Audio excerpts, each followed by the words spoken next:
Oke, Assalamualaikum warahmatullahi wabarakatuh. Sini saya akan mendemonstrasikan pengujian black box testing menggunakan metode partitioning dan boundary value analysis dari studi kasus saya, yaitu sistem pendaftaran turnamen Mobile Legends. Sebelum kita mulai ke demonstrasinya, perkenalkan, nama saya Arizal Fikri.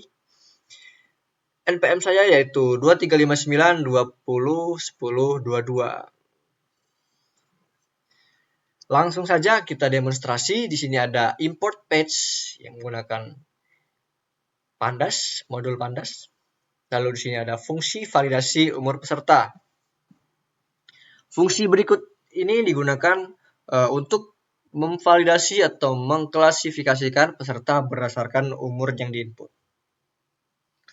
Fungsi ini nanti digunakan kepada kedua metode yang akan kita gunakan tadi. Nah, di sini ada jika peserta menginput umurnya 12, maka akan menghasilkan invalid atau terlalu muda. Nah, sampai dengan jika peserta menginput umurnya di atas 35, maka tetap invalid, yaitu terlalu tua. Yang pertama yaitu equivalent partitioning atau EP. Equivalence partitioning ini adalah teknik pengujian black box yang membagi domain input ke dalam beberapa kelas equivalence atau partisi.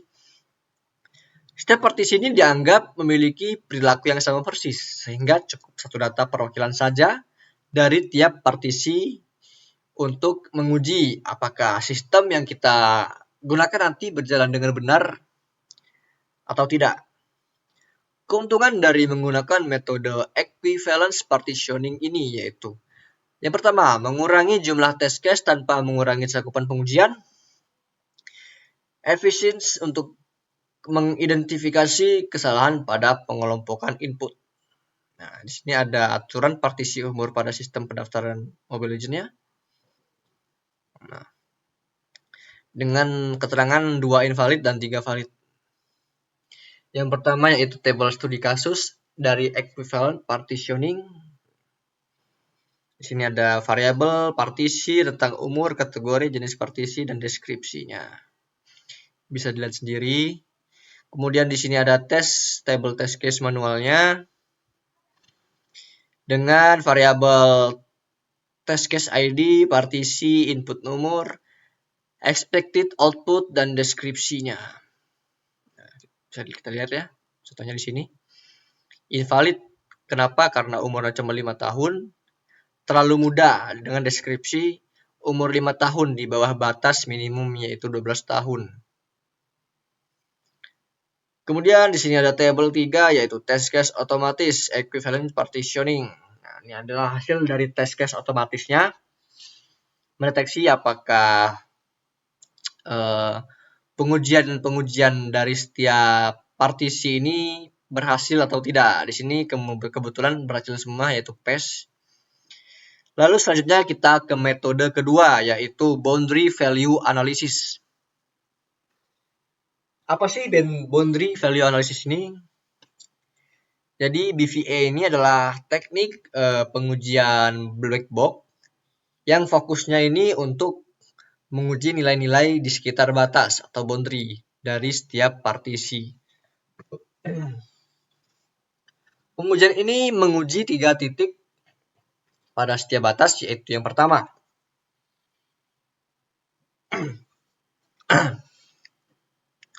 nilai tepat di batas yaitu on the boundary. Yang kedua, nilai tepat di bawah batas yaitu batas -1, lalu nilai tepat di atas batas plus 1. Keuntungan dari menggunakan metode BVA ini yaitu sangat efektif mendeteksi kesalahan atau off by bound. Lalu yang kedua, melengkapi pengujian titik-titik rawan yang sebelumnya belum dilakukan atau belum lengkap pada pengujian equivalence partitioning tadi.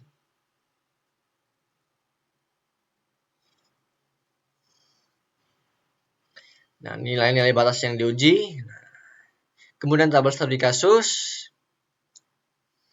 Nah, di sini ada batasnya, batas bawah atau min 1 dengan nilai ujinya 11 dan menghasilkan output invalid sampai dengan batas plus 1 yaitu invalid terlalu tua.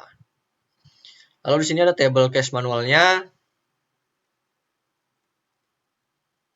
Nah, di sini ada ID, batas yang diuji, input nomor, posisi terhadap batas, kemudian expected output dan deskripsinya.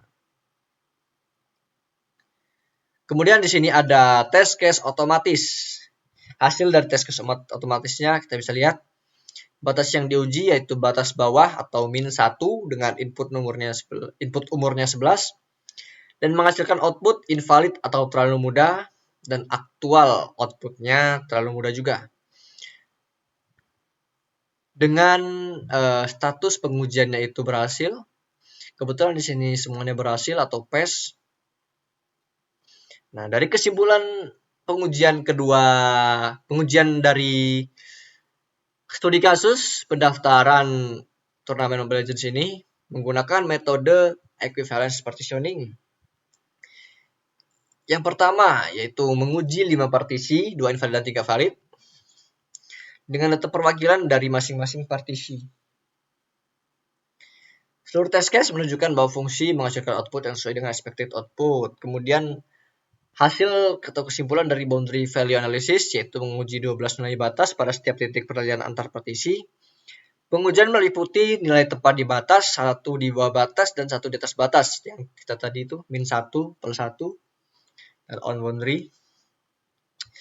Seluruh test case menunjukkan bahwa fungsi menangani nilai-nilai batas dengan benar tanpa adanya kesalahan atau off by bound.